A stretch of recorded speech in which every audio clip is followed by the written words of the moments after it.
Well, hello and welcome to today's A-Team Group webinar entitled How to Move to a Modern Component-Based Trading Architecture Using a Buy and Build Approach.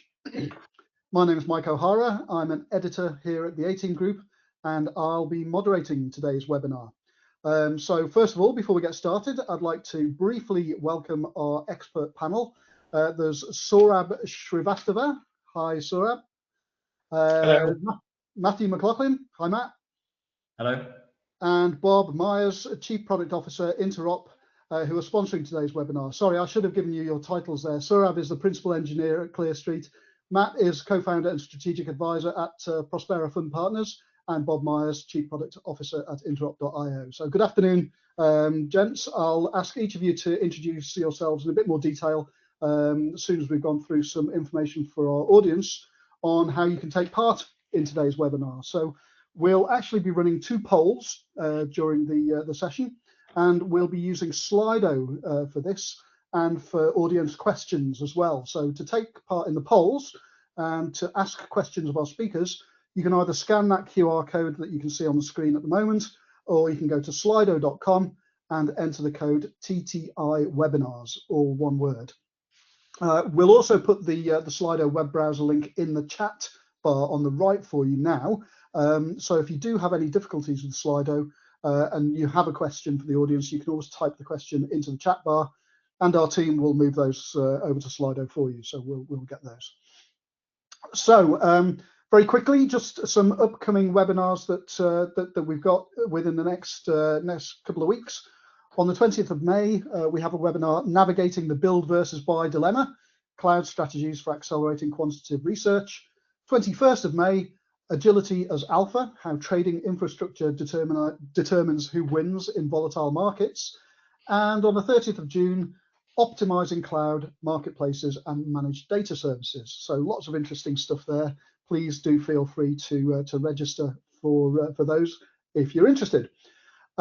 So without further ado, let me hand over to our panelists to briefly introduce themselves. Saurabh, maybe you can go first. Sure. So hello, I'm Saurabh Srivastava. I'm a Principal Engineer at Clear Street, and I'm currently leading the Futures and Options Trading Technology Initiative here at Clear Street. A lot of my recent focus has been on building trading systems using modern, flexible, and component-based architecture. Great, thank you. Matt. Good afternoon. My name is Matt McLaughlin. I'm the co-founder and strategic advisor at Prospera Fund Partners, where we advise hedge funds, asset managers, brokers, and fintechs on their growth ambitions and market interactions. I was previously a partner, chief commercial officer, and head of trading at Lion Trust for the last decade, where obviously I headed up the multi-asset trading desk and built that from 5 billion AUM to a peak of 50 billion and redesigned the operating model in the last 2 years. Thanks, Matt. And Bob? Nice to be with you. Bob Myers, Chief Product Officer at Interop. If you're not familiar with Interop, we focus on helping buy and sell side firms build out the front end of finance. So we're on the vendor side. We offer a platform technology that helps connect the various applications, both in-house built and third-party acquired, into the desktop that powers our firm. So really excited for this conversation today and to be with you today, Mike. Great, thanks, Bob. So before we get into the conversation, I'd like to maybe run a quick poll for the audience. And the question on this poll is, where are you currently on the build and buy, or the buy and build journey? So you've got four options there. We're mostly buying, we're mostly building, we're actively pursuing a hybrid model, and we're still running a largely monolithic architecture. So it'll be interesting to see what responses come back from the audience on that poll. I'll leave that up there so that you can vote in that as we go through the first question, which I'd like to maybe start with yourself, Saurabh, on this one. So the title of this webinar is Buy and Build, rather than Buy versus Build, which has always been the kind of, the argument or the conversation in the technology landscape. So what does this distinction actually mean in practice, and why has the traditional framing of buy versus build become a false choice? Sure. So the old buy versus build, that paradigm was a zero-sum game. You either bought a black box that you couldn't customize, or you built something that was kind of hard for you to maintain. Now in 2026, I would say it's not a compromise anymore. So with standards and interoperability standards like Open API and FDC3, you can kind of do both of them at the same time. It's kind of, so I think it's an interesting time that we're in where we don't have to compromise anymore. So you buy the heavy lifting or commodity things like fixed engine or those kind of things, but you build your own secret sauce, your own alpha generating thin layer. And then you just kind of assemble the platform and create a unified workflow. So that's what's changing in 2026. And a big chunk of that is happening because of interoperability standards like FDC3 and Open API that I just mentioned. Right, thank you.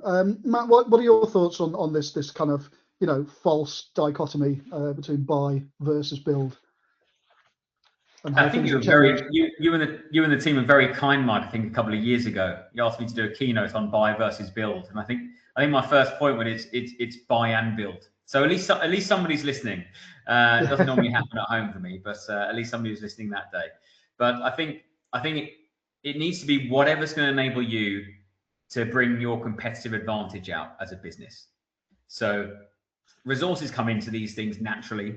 However, I think it is buy versus build. Like if you're adding value, you've got alpha. If it's differentiation, then you should probably potentially build it yourself. If it's something whereby it's quite commoditized, then it makes sense to buy it, but then collaborate with that partner. So I think collaboration is probably the key word of this. If you're building internally, collaborate internally with all of those key strategic partners you've got throughout the teams. And if you're buying something, you're not going to buy a perfect solution for your business because everyone's operating model is different.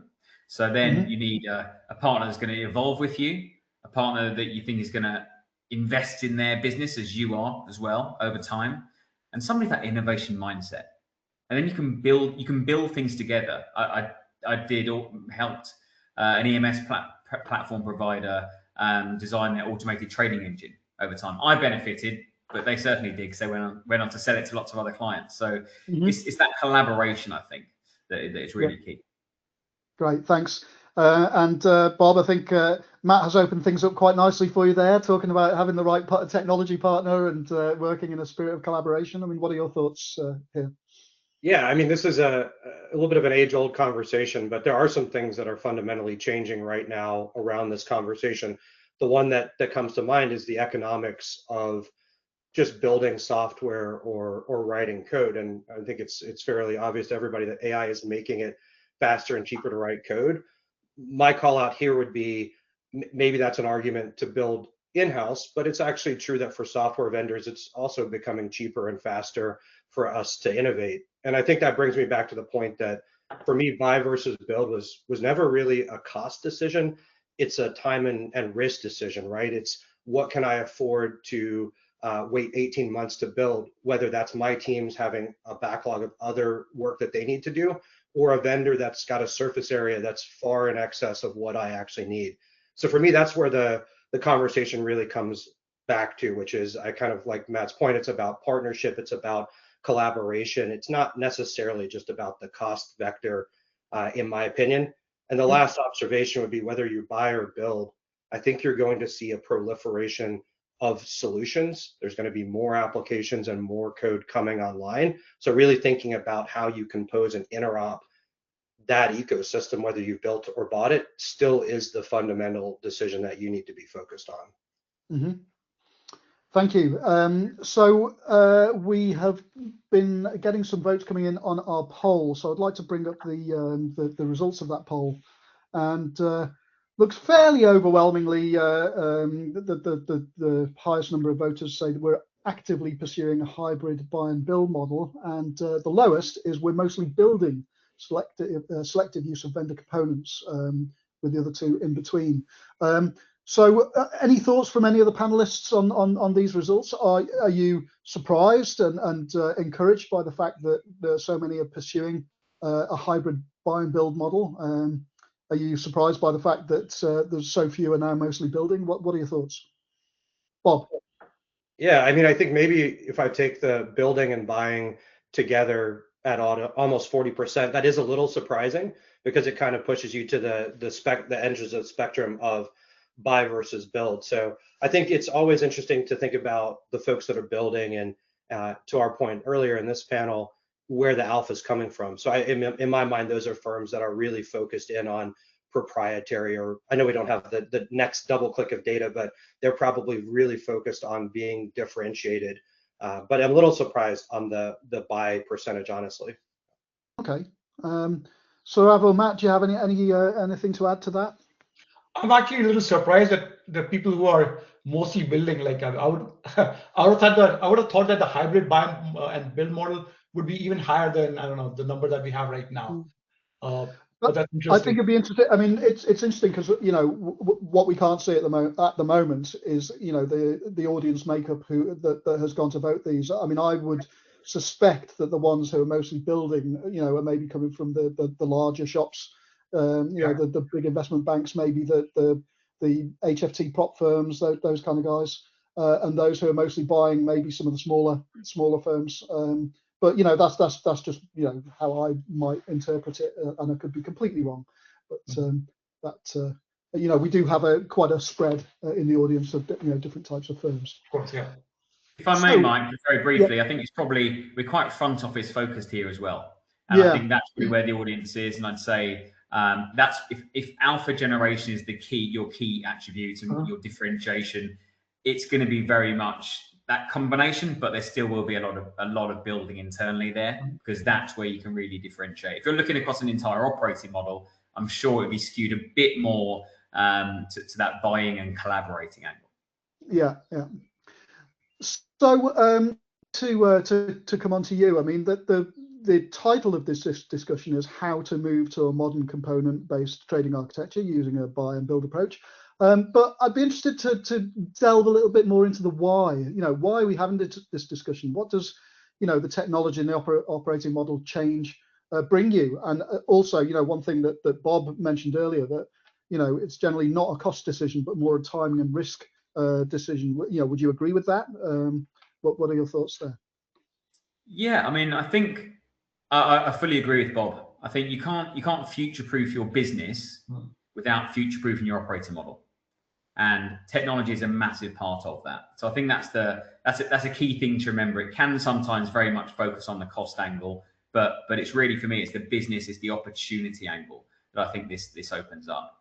I think, what does it bring? You asked. I think scalability. If you've got the right technology platform and operating model, it enables you to grow. If you're thinking from a buy side angle, or even a market making angle, it enables you to expand your product set or grow AUM and go into different asset classes. It brings you the interoperability that I think Sarah and Bob mentioned earlier, which is really key, especially as technology changes. You want to integrate AI quickly, take advantage of those opportunities. And it brings you resilience as well. And that's resilience from change in markets, in technology, but change to ability to absorb shocks within the market as well. So I think there's three things there that are really, really important.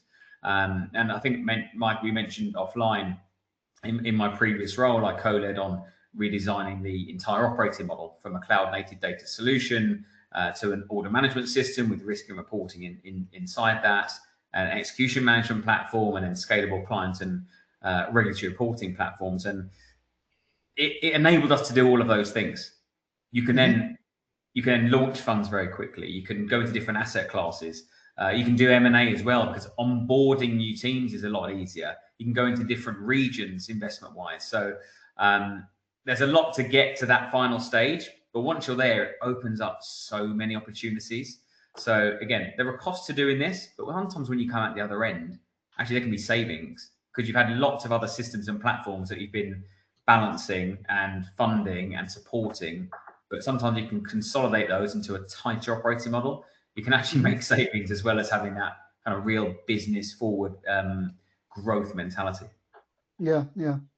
Interesting. I'd like to bring Saurabh in here, actually, because I mean, Matt has just been talking there about like the benefits and the opportunities that this kind of buy and build approach can give you. But What does a genuinely component-based trading architecture look like today in 2026? What are the non-negotiable design principles that make it possible to mix vendor and proprietary components without tight coupling? Is it things like open APIs, well-defined data contracts, event-driven messaging? I mean, what are those components?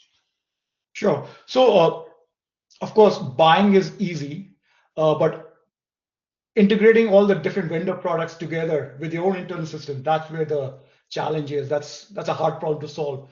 And like you mentioned, like things like open API, well-defined data contracts, and event-driven messaging, they definitely do help. So I think from a modern tech stack perspective, I mean, it's more like a Lego building block. So you take different Lego pieces, as long as things are standardized, you kind of put them together. So from that perspective, I would say there are three important things. One is the context awareness. Like imagine typical trading UI screen. So let's say from the drop down, I choose Apple. Then all of a sudden on a different panel, I should start seeing the market data for Apple. In a different panel, I should start seeing the news for Apple. And I should start seeing the positions that I have for Apple.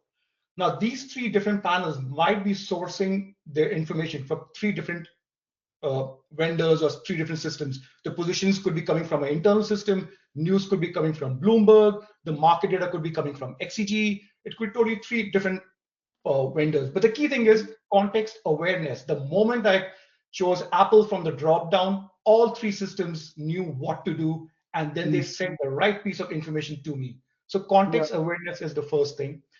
Now, second thing would be the moment I chose Apple, these three things they got to trigger. But we're moving away from the request response model nowadays. So the thing is like there should be a real-time state propagation that should happen right away. And for that, you need vendors like, let's say, Kafka. We've used that in the past. Nowadays, there's Aaron. Of course, there are other vendors too. So the key thing is like you need to have a good data plane backbone. So that's where, like I said, you need real-time propagation of states. And the third thing would be your data model. You need to have very well-defined data schema. So like protobuf or Avro, those are the things that come to my mind right now. So basically they ensure that you can now interop with your vendor systems. You have a well-defined data schema that you all can work off of. And another thing is like you have to make sure that here we're building this mesh of services. So everything should be able to interop or interact with each other. So again, the data model plays a key role here. So going back, it's context awareness, real-time propagation of states, and the third thing, like I said, is the data model. Yeah, brilliant. And Bob, I'll be looking to you to maybe drill down in a little bit more on how those things interoperate together a little bit later on when we get into that. But in the meantime, I'd like to just stick with you for the moment, Saurabh. You've talked about the different components, but how do you actually draw the line between what's commodity infrastructure worth buying in? Things like connectivity, market data normalization. I think Matt, you might mention fix engines or risk controls, and then what's proprietary IP worth building in house. I mean, people talk about buy the commodity, build the differentiator. Is that the kind of where the line sits? Is it stable, or does it shift as vendor offerings mature, for example? So yeah, that's a good question actually. So it does shift. That line is not stable at all. Definitely not. Like you said, in 2026, if you're building your own fix engine, I think you've already lost the game. So you should not be doing that. You should not be building commodity hardware. You should not be building commodity software. Things like, I don't know, like routing, basic routing or basic fix engine. Absolutely, you should buy. And like you said, the secret sauce, your own proprietary differentiating factor, absolutely should make them on your own. Your algo engines, your, I don't know, specific, actually in our case, in a lot of other cases also, risk model. I know you can easily buy a risk model, but the moment you get into places like, hey, I want a risk model that kind of spans different asset classes, equities, FX, or say commodities, then all of a sudden your risk model is also your secret sauce. How are you managing the margins? How are you calculating the buying power? That's not just commodity software anymore. I'm sure there are vendors who will sell that to you, but that again can be your secret sauce, how you're extending the margin to your clients. But going back to what you asked, like the line is not stable because what was our secret sauce yesterday is today's commodity hardware, commodity software, and what is today's secret sauce can be commodity software tomorrow. Like, for example, go back a few years back, people were building their own VWAP, TWAP algorithms. Now that's totally commodity. You can easily buy a VWAP, TWAP algorithm.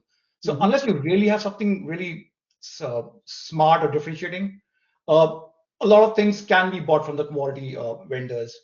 And I know we talked about AI. Definitely, that's kind of helping kind of shift the boundary too, because again, you can use your Codex, ChatGPT, or I don't know, Claude to help you write a lot of these things that you used to write yourself earlier. So you can use AI also. AI can also be considered a part of your commodity space, but they can also help you build your TWAP, VWAPs. So going back to your thing, these things are constantly changing. So the line between differentiating thing and what's commodity, what's secret sauce, that's changing. And of course, vendors are catching up too. So they're, of course, as time progresses, they're becoming not just smarter, but they're able to help you sunset your legacy code, and then you can reallocate your resources to the next frontier.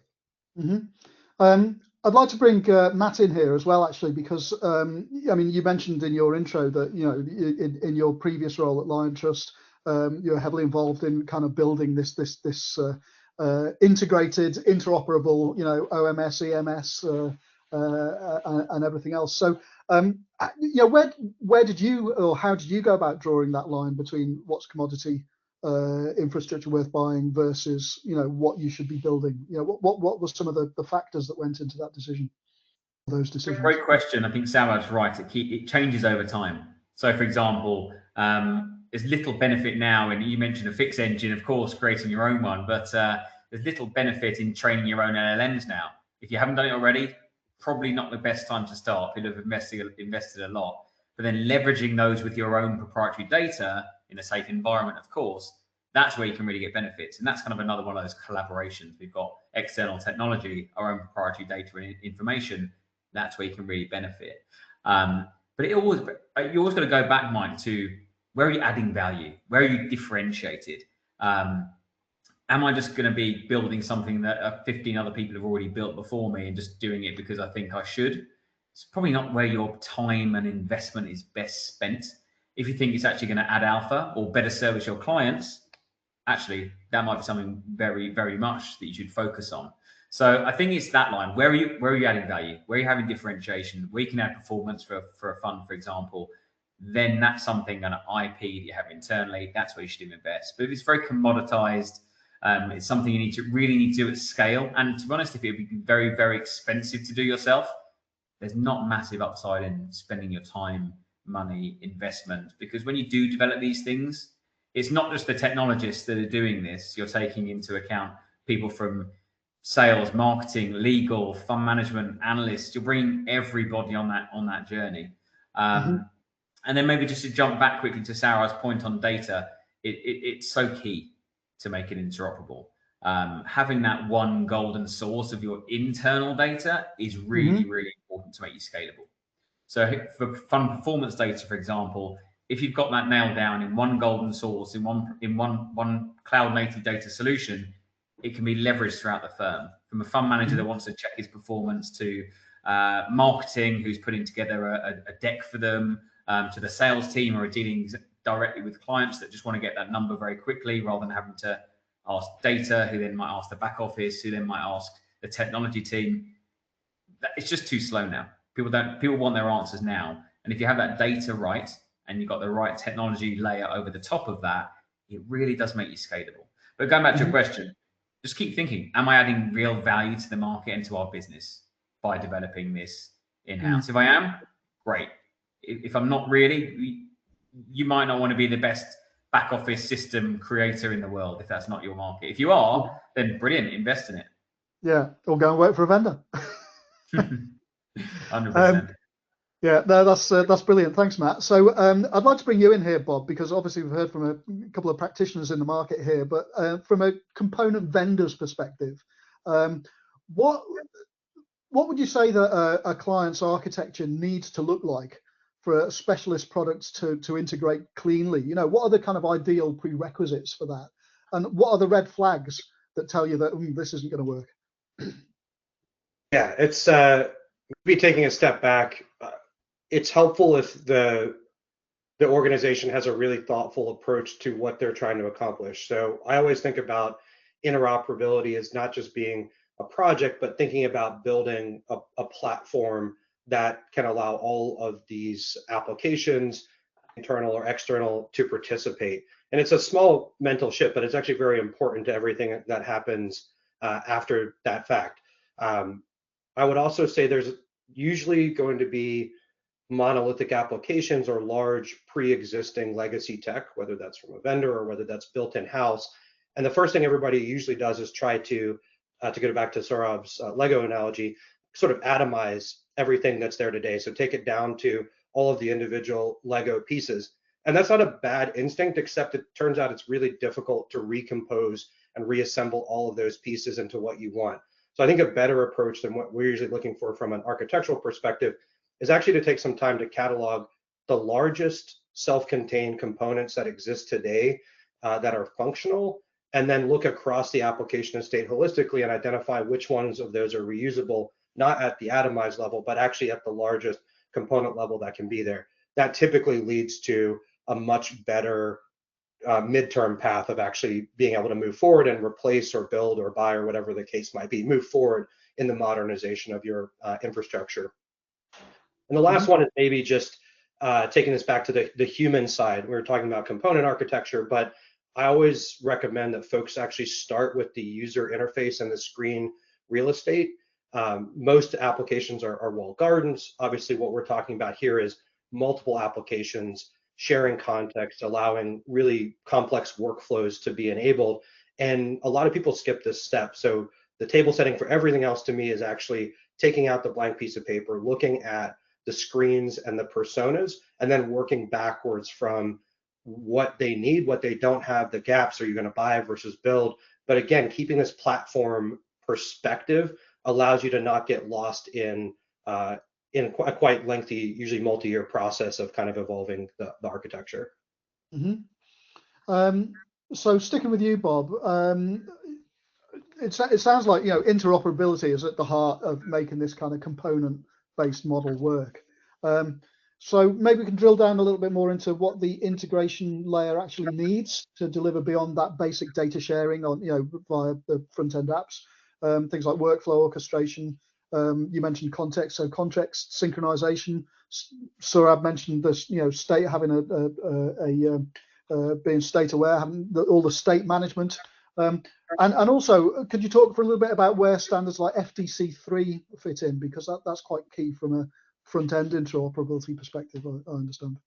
Yeah, I like the example we talked about earlier around context sharing. It's the first place that you should start thinking about what information can be shared. I want to avoid the toggle tax. There's a lot of errors and inaccuracy that come from moving between applications, but it's actually a very complex topic that is much more than just sharing data from one application to another. We're typically talking about dozens of applications built by different teams, by different vendors. And so there's everything from pub/sub patterns that come into place to standards that are incredibly useful, like FDC3, that just take some of the guesswork out of how you're actually going to normalize or agree upon this broadcasted context. I'll give you an example of where context is more complex than you might initially imagine. So if you're on the desktop, you've got a sort of a hierarchy of context, a global context that could be broadcast to all applications that are just open and available on a desktop, which is useful until you realize that a lot of work actually happens in the same application opened multiple times for unique workflows. And so you start then thinking about, this is a workspace of one or more applications that are going to be open, and the context is unique to that workspace. So I can have the same application open on different instruments in different workspaces. And then you get into the idea that you actually want very granular control over pub/sub between applications in workspaces. And so you start to create channel capabilities. The point being, if you start to architect that yourself, you can certainly do it. But I would argue that it's a solved problem. It's also more complex than it seems, because ultimately you don't own the full runtime of all of these applications that are participating. And so having this really strong context management layer that's canonical, that's hierarchical, that you can control as the architect of that desktop is the type of thing that FDC3, in addition to solid platforms that exist in the market, is really the starting place. And you can spend a lot of time, wasted time, I would argue, if you're building out that type of platform by trying to reinvent that orchestration layer. So hopefully that's helpful just on the context side, where Saurabh gave a great example, but it gets very, very complex very quickly in practice. Great, thanks, Bob. Before we move on to the next poll, I mean, Saurabh or Matt, have you got any comments? I mean, Bob talked in quite some depth there about what you need to make this work and the kind of the ideal scenario. What are your thoughts on both having dealt with these kind of things in the real world? Any comments? No, I think what Bob said, it makes perfect sense. Like, especially like the typical trading application is very, very complex. So interoperability is kind of an important part, and you can't just look at things in isolation. So basically, you should start off by creating a workflow. And like Bob mentioned, that you want to build the biggest Lego piece that you can first. Look at that first. So I think that's a good way to put it. Like, yes, you want to focus on a main workflow and then build off of that, on top of that. So yeah, that makes sense. Yeah, I think similarly in the messaging between platforms, we talked about Fix earlier and FDC3. Like, they make things scalable for people. You can build things around, build multiple different platforms around that, and then that enables you to deal with your counterparty very easily. Put this in this Fix message, etc. Develop this tool so they can interact with each other. So that standardization is really, really powerful. As simple as they sound, they always take a long time to get very, very useful and to get into a form that everyone can use. But once they're there, it helps the whole whole ecosystem. Mm-hmm. Yeah, my favorite example of this from a firm that we worked with was a mandate that said we are going to give preferential treatment to any third-party vendor who has FDC3 enabled their application, because we've built this as the standard that our platform is going to leverage. And so if you want to do business with us, we'll consider it if you don't have FDC3, but you're on the fast track through our vendor evaluation process. And that usually gets a lot of people's attention. And I just love the perspective, because those standards really require the firms that are buying technology to have the leverage to push the standard and ask for it. I think it speeds everything up.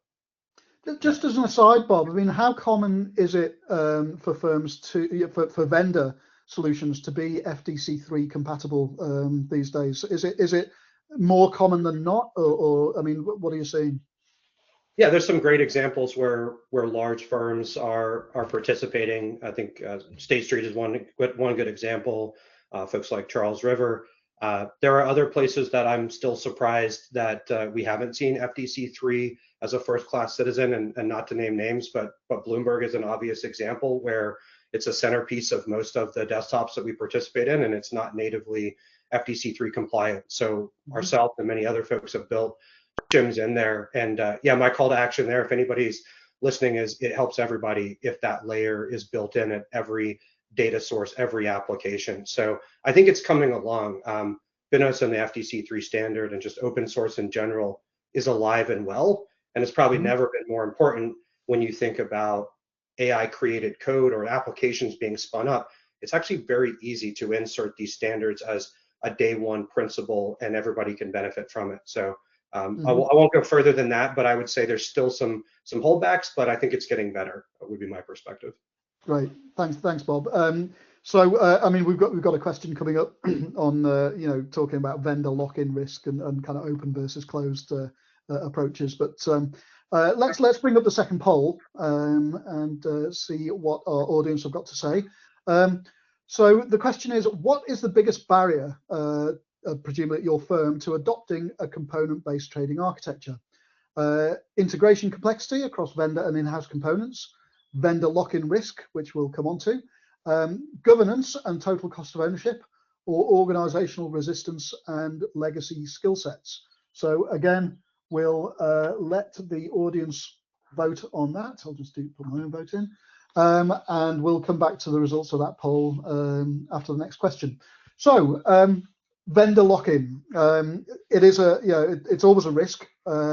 So I'm interested in getting, maybe going to you at first on this one, Bob. What practical steps, whether they're contractual, architectural, operational, whatever, but what practical steps can firms take to avoid replacing one monolith with like a collection of vendor dependencies that are kind of equally hard to untangle? Yeah, well, let me first acknowledge, as a vendor, there's a little bit of a bias in my answer, but my honest advice would be to invest your energy in a good selection process. Look, I genuinely think there's lock-in, whether it's vendor lock-in or key person lock-in if you're building internally, or legacy technology lock-in that happens. And so those are risks regardless of if you're going with a vendor or not. I think there was a mention earlier by Matt around the partnership model. And I think in a lot of ways that, to me, is what a good avoidance of lock-in looks like. It aligns your roadmap. It puts skin in the game. You're building together, potentially, not just taking off the rack solutions.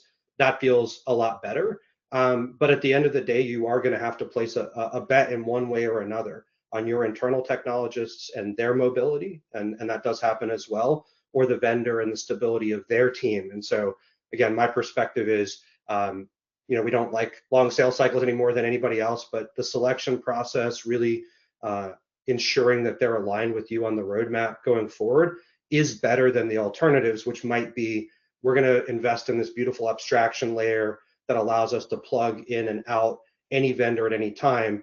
If you're going to go with an abstraction layer, go with an open source one like FDC3 would be my recommendation. Don't build it internally. But those abstraction layers or bulletproofing yourself from any kind of lock-in, to me, are almost just a little bit of a waste of time that could be spent elsewhere. That's kind of how I see that. Matt, how would you see it?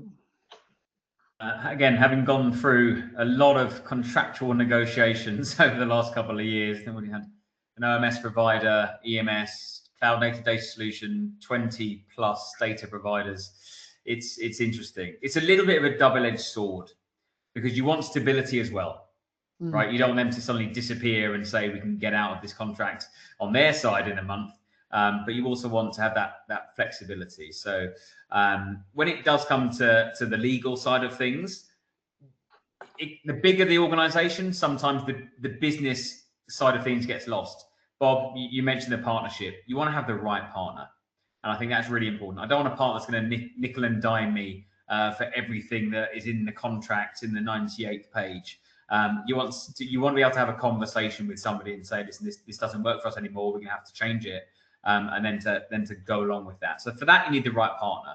The challenge in the legals is that the bigger the organization, and we probably put in the world's biggest OMS provider, it goes from the business people to the legal people, and they missed a lot of that part of the story in the business. So there were some things in there that I was just a firm no on immediately, and then it becomes a painfully slow conversation. But negotiate hard is probably what I'd say on things that you don't agree with and not aligned with the kind of partnership you want.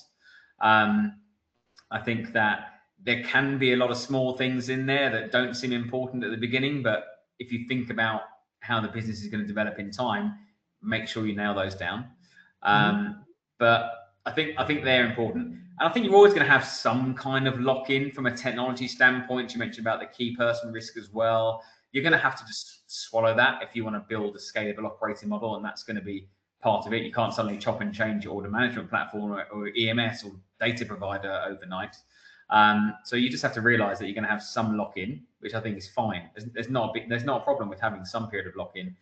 But going back to the partnership, if your needs change or their solution doesn't live up to what you needed, you need to be able to have ad hoc conversations like, we're going to change this in the contract because this is not exactly what we need, and not have to go to court in it, which generally these things hopefully normally get resolved before that.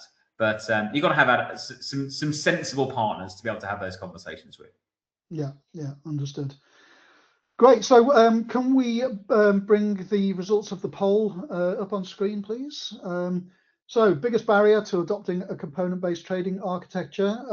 It's fairly evenly spread, but the integration complexity across vendor and in-house components is the biggest one, with governance and total cost of ownership the lowest.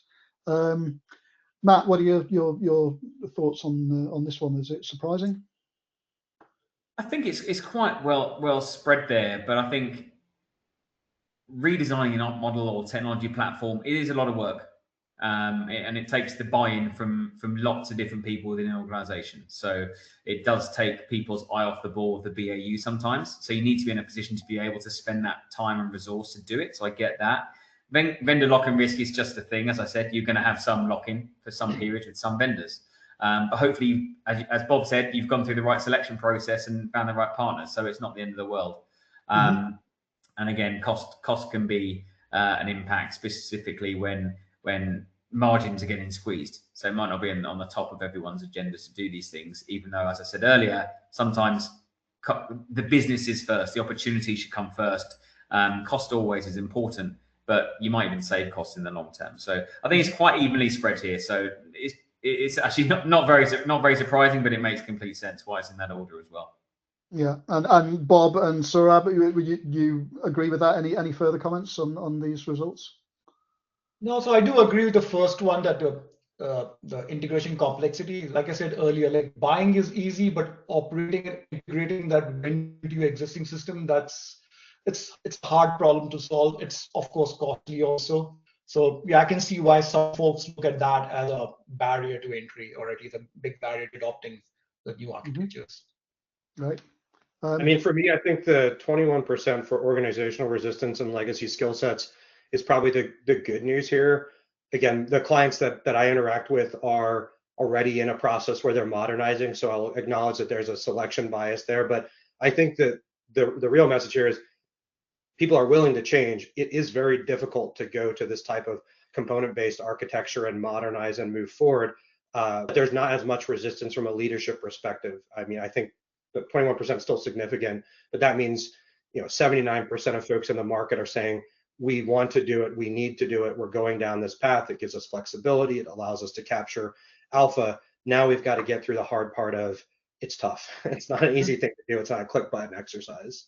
Yeah. And I guess just because integration complexity is maybe seen as the biggest barrier doesn't mean that the other ones aren't barriers as well that firms are facing. They could be facing all of these things, but just the integration complexity is the biggest one. So let's see, we've got through like 35 minutes or so of this webinar without really mentioning AI, which is quite something. So I'm going to bring it in now. If you think of that kind of, what to build and what to buy and how to integrate them, how is AI changing that equation, both as a tool for kind of accelerating integration work and as a kind of new class of component that needs to be plugged in? And I'm thinking kind of large language models, through MCP or whatever it might be. And also, just as a kind of addition to that question, how is the growth of vibe coding changing that? Are you seeing more stuff being built internally now, as it's so easy to code using things like Claude Code or whatever? I mean, is that changing? And I'll come to you first, Sarah.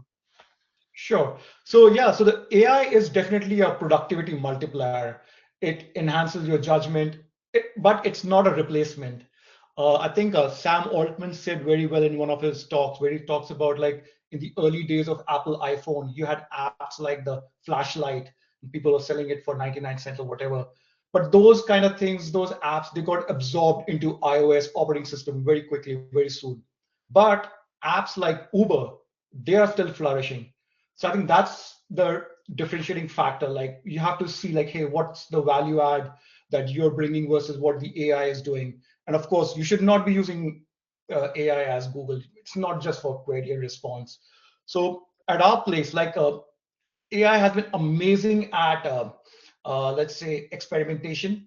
Of course, you mentioned vibe coding, definitely allowing us to prototype new strategies, trying new things. Like I said, faster experimentation. So it's an integration accelerator.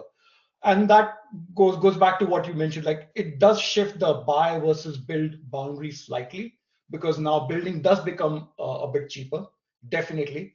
So that is there. But also I should mention that because of interoperability protocols like MCP, the Model Context Protocol, I think that's a game changer. And that goes back to the the mesh or the workflow or the integration aspect or the interoperability aspect that we discussed earlier. Like with the MCP protocol, now I can take disparate applications, Datadog, Snowflake, I don't know, you name it, something else, my internal system. And now I can just ask Claude to go and hit all these disparate systems and figure things out. So it makes for faster debugging. You can do log analysis. I can map different data schemas between different vendors. So I think it's the way you use it. Again, like I said, do not use it as Google, don't just ask it for query and response thing. Just use it as a productivity multiplier. And another thing which I should point out is like AI, at least right now, at least for the trading systems, for the front office trading systems, it is not a great component. Like I don't think you can replace the existing risk engine with a AI engine. And the biggest reason for that is it is non-deterministic, because if you ask the question today, it'll give you one output. Tomorrow you ask the same question, it'll give you a different output. So the outputs are non-deterministic. Second thing, it's hard to validate. If the regulators come knocking on your door, which is not an ideal scenario, but if they do come knocking on your door, you should be able to explain like, hey, this is why the system did what it did. You can't just say, hey, I just fed my inputs into Codex or Chat GPT and it spit out some answer. No, it cannot be a black box. So AI must be sandbox. It should be observable. And I think those are the key things. It cannot just be an authoritative decision maker. So I think those are things that you keep in mind. And again, going back, it's a productivity multiplier and it enhances your judgment. Yeah. And Matt, I saw you were nodding your head quite vigorously to some of Saurabh's points there. Anything you'd like to add? Yeah, I think there's a lot in there that really resonates. I think that what's really important when you are trying to integrate it within a business is having AI strategy, because everybody's trying to use things differently. New tools are coming out all the time, and it's very easy for all of a sudden to ramp up costs and not really realize the benefits as a business. So having a proper AI strategy that is very clear throughout the business is really important. I think that Sarah very wisely talks about the efficiencies, and that I think that makes you scalable. But the way I've been talking about AI and integrating it within a business is a little bit like a house. You've got the foundation is your data platform, right? And that has to be, especially in the kind of very regulated and compliant world we live in, that all has to be very accurate, which is not easy in itself. But once you have that, then you can really benefit from those efficiencies on the ground floor. Then you can have internal hyper personalization for information that you really need within a business. Then you have that external hyper personalization when you've gone through a process of validating it, making sure it's right before it goes out the door, because that's again where the danger steps up a bit more. And then at some point we'll be producing alpha from AI as well. So that could be the roof, whatever analogy you want to make it. So it's a process, but you can't suddenly jump to external hyper personalization without sorting out the other layers. It's a journey. And I think every business is going to go throughout that journey themselves, and they'll have their own learnings and they'll make their own errors, again, where you need that kind of sandbox, as Sarah rightly said. But it brings you that scalability, it brings you the efficiency. On the trading side, it can take away a lot of the human bias, but you're still going to be aware of the model bias itself. You might just be replacing one with the other. And it's quite interesting. Regionally, a lot of the models are very US focused, US centric. So they might not be very applicable within Europe, within Asia. So I think that's something to be aware of. But the most exciting part probably in the trading is just that speed to actionable insight that it can bring you.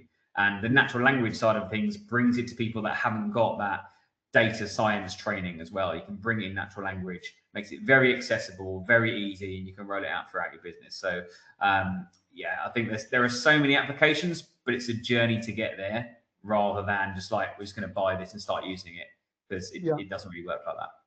Yeah, understood. Thank you. So we've got a few questions coming in from the audience, which I'd like to maybe take a look at, if we can bring those up on screen. So the audience, as well as asking the questions, they have the ability to vote up questions that they think are particularly relevant. And the one that's received the most votes here is, how do you handle versioning and backwards compatibility when multiple vendor components and in-house systems are evolving on different release cycles? Which is, I think, a good question. Who would like to take a stab at that one? And all shout at once. I can give it a crack, Mike. Yeah, go. So yeah, I mean, one of the concepts of building out an interoperability platform is that you do have a well-defined catalog of applications. And I think that's the starting point in order to handle versioning, the controlled rollout across your users of the application estate. That's sort of table stakes. And from there, you're going to need a back-end management server that really allows you to push this out. What can't happen is your users show up every day and have 30 applications firing off different upgrades and versions and just distracting them from the business as usual work. So I think it's kind of thinking of that platform as its own versioned number that's tied then to the versions of the participating application estate. And that mental model kind of allows you to, however frequently you want to do that, and that's really up to you as an organization, push out stable versions of your platform that are tied to stable versions of your applications. And that allows you to support that, or the classic troubleshooting of what version of this thing are you on. There's so many race conditions on a platform that almost becomes critical to diagnose any issues that you might have on performance, uptime, latency, crashes, etc. Mm-hmm. Thanks, Bob. I mean, Saurabh and Matt, you've been through this, right? You've how have you handled versioning and backwards compatibility, Saurabh? Sure. So so it's a tough problem. First, let me acknowledge that this is not an easy problem. It's a tough problem to crack. The way we did it in our past was we would just create, we take, let's say, XCG version 1, our data model version 5, plus our market data model, something else, and we would just package it into one artifact and push it into an artifactory. So you know that, okay, this version of vendor will work with this version of data model will work with so and so version of a library. That whole thing is packaged together, which is an easier problem to solve when you're deploying. But otherwise, you're like, hey, I don't know how these Lego pieces fit together. So it goes back to what Bob said earlier. You try to build the biggest Lego piece possible, and then you push that into your artifactory. So that's how we did it, solve this problem in the past. Again, I'm not saying that was a perfect solution, but definitely that's a solution. Interesting. It's an important question, Matt, so I'd like to get your thoughts as well. I think some of it is around the human element of education around what these changes mean for different teams within a business. So having a phenomenal CTO and team that can integrate all of these at the right time is one thing, but making sure your front office are aware of the impacts of making these changes and version upgrades, etc. I think that's important as well, because otherwise the CTO or the tech team will be constantly under pressure to get the latest version, but that knocks out something else that is really important for the reporting team. It's having that knowledge about what the chain reaction is throughout a business and having a proper process to go through that as a business, rather than saying this person wants this upgrade now, we need this version tomorrow. I think you need a process for it, like anything. Have a process, have the right people involved, go through that, and then hopefully there shouldn't be too many mistakes. But listen, everyone has these. When you make a version, all of a sudden it knocks out something else that you didn't foresee. But I do think that the people part of the equation is important. Yeah, so you've preempted one of the questions there as well. So sorry, Bob. Yeah, I was just going to say, this might not be the most positive place to throw this in here, but I think this is only going to get more complex when we start thinking about AI model versioning, which you could say, and I agree with Matt, like the process and the people should be durable enough to handle that. But I think you're going to start to see very interesting upgrade patterns as models change and the AI products that you're introducing into this application estate change behaviors in a non-deterministic way, to Saurabh's point. So that's just a prediction. I think this is going to actually become a little bit fiddlier going forward with AI. Gotcha. So the next question is, around organizational models. So what's the right organizational model for a buy and build architecture? Do you need a dedicated integration or platform team, or can individual trading desks own their own component choices? Who wants that, Matt? Yeah, happy to. I think it depends what kind of project you're doing. So we had a change and transformation team, but that was more for BAU, change and transformation, smaller changes, maybe one new platform at a time, maybe an acquisition, onboarding a new team or launch, those kind of changes. When we're making a full, complete operating model redesign, new technology throughout the business, that was a full program with multiple steerco, a senior steerco, and then multiple sub steercos. So it depends on the project you're trying to undertake But having a change team and people that can really focus on that and have knowledge of how the unintended consequences can impact other teams throughout the chain of the business, I think that's helpful. Because otherwise, if you do it on your own as a trading desk, you probably have little insight into actually this data feed comes from this vendor, or this data for transaction cost analysis goes into this platform that then creates it overnight and sends it to multiple other platforms. You just don't have that knowledge, and it's not a negative on you at all. It's not your business. It's not your role. So having that change team, I think it is really beneficial. Thanks. Next question is, how do you approach testing and resilience in a component-based environment? And this comes back to a point you made earlier, Matt, particularly when a failure in one vendor's component can cascade across the workflow. So I don't know if you would pick that one up as well, Matt, or Bob, or Saurabh, if you'd like to. I'll do a short version. Is listen, you do all the testing and resilience that you can before you change something, right? You have a full process as always. You go through everything. You work with a vendor as well that you're integrating with, and say, give me the list of things that we need to check. And if you've got prior experience with our other systems and vendors, let us know. Let's not leave us guessing. But there'll always be something at some point that will come up last minute in reality, and then it's having the right people to jump on it and try and resolve, and the right partners to help you too. But I'll pass back to Saurabh and Bob for the more technical answer. That's all right. I can go for this one. So like Matt mentioned, like you need to have a process for these things. So you do have something like a vendor acceptance test. So you have a suite of tests that you will run. And of course, typically the vendors themselves say, hey, we have run these tests. And then on our end, we'll make sure those tests, they run perfectly fine. And then we have our own set of test suites that we run. So again, you need to have a process around it. You need to have a team around it. So definitely, vendor selection has to go through a proper process. Absolutely. And the final question from the audience here is, are there asset classes or trading styles where the component-based model works better or worse, or is this approach genuinely universal? So interesting question. I personally, I would think it's probably fairly universal, but maybe asset classes like the more modern ones, like digital assets or crypto, so those kind of things might be more appropriate for component-based model. I mean, what do you guys think?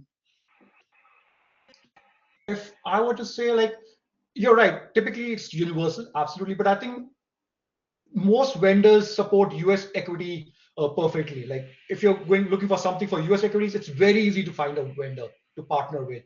The moment you get into commodities, things become a little hairy. In my past experience, commodities and even with FX a little bit, because FX is totally wild west. There's no regulation there. I shouldn't say there's no regulation, but very little regulation compared to reg. Yeah.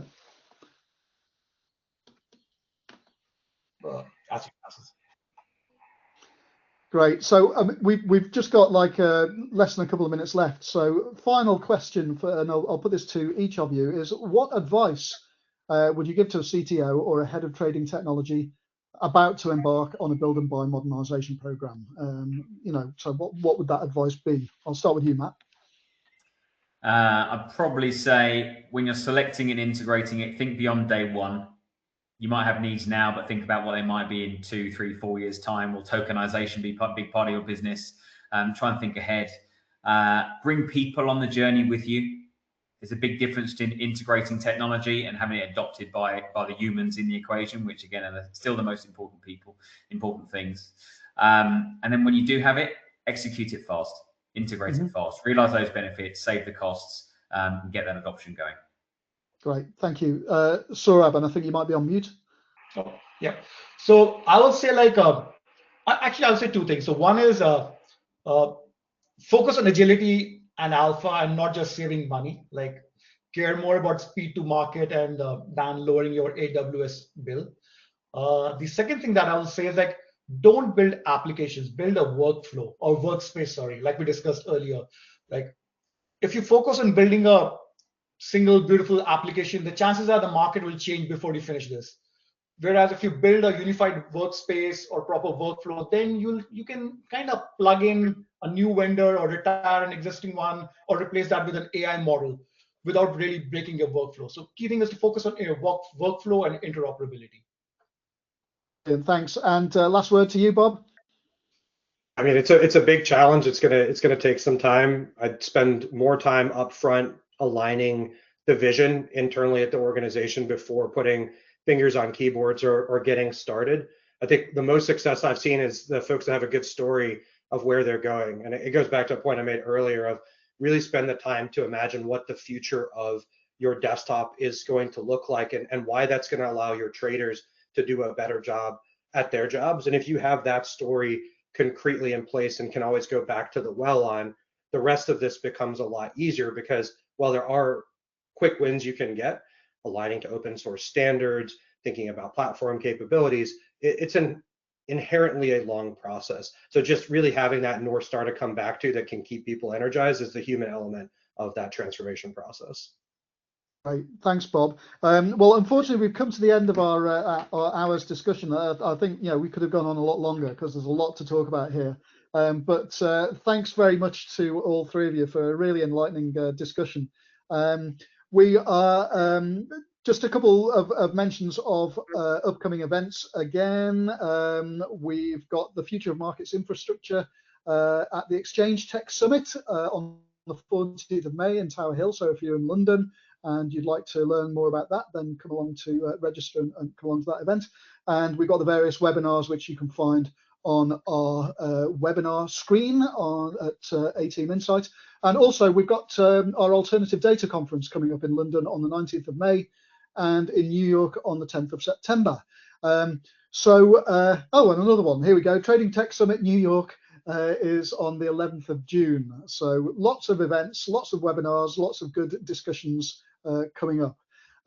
So yeah, just like to thank again my panel, Bob Myers from Interop, Saurabh Shrivastava, sorry, I will get it right one of these days, from Clear Street, and Matt McLaughlin from Prospera Fund Partners. Thanks for a really, really engaging discussion. And thank you to the audience too for your participation. Thanks, everyone. Awesome. Goodbye. Thanks, Mike. Thank you. Thank you.